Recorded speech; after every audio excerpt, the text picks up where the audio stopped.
আল্লামা বলেছেন আমি বড় অসুস্থ, আমার দুইটা ইচ্ছা। বলেন তো কয়টা? আল্লামা সাঈদী বলেছেন আমার দুইটা ইচ্ছা। এক নম্বর হলো আমি জিনাকারের অপবাদ দিয়ে মৃত্যুবরণ করতে চাই না।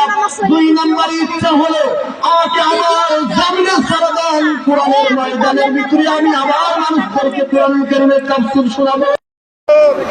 কোরআনের তাফসীর করেছি সারা বাংলাদেশে, সারা পৃথিবীতে। আমাকে বানানো হয়েছে যুদ্ধ অপরাধী, আমাকে বানানো হয়েছে চোর, ডাকাত, হত্যাকারী, ধর্ষণকারী। আমি আল্লাহর নামে কসম করে বলছি, আল্লাহ তোমার জাতের কসম, তোমার ইজ্জতের কসম, তোমার সম্মানের কসম, 1971 সনের এক ফোঁটা পানি বা কাদা আমার গায়ে লাগে নাই, লাগে না। বাড়িতে যান, মাসুদ সাহেবী চোখের পানি ছেড়ে দিয়ে কান্দুন রে বাবা, আমার বাবাকে দুনিয়ার ময়দানে আসবে না। কিছুদিন আগে ওই আল্লামা বলেছেন আমি বড় অসুস্থ, আমার দুইটা ইচ্ছা। বলেন তো কয়টা? আল্লামা সাঈদী বলেছেন আমার দুইটা ইচ্ছা।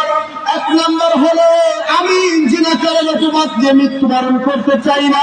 দুই নম্বর ইচ্ছা হলো আমাকে আবার জামিনে ছেড়ে দেন, কোরআনের ময়দানের ভিতরে আমি আবার মানুষদেরকে কোরআন কারীমের তাফসীর শোনাবো।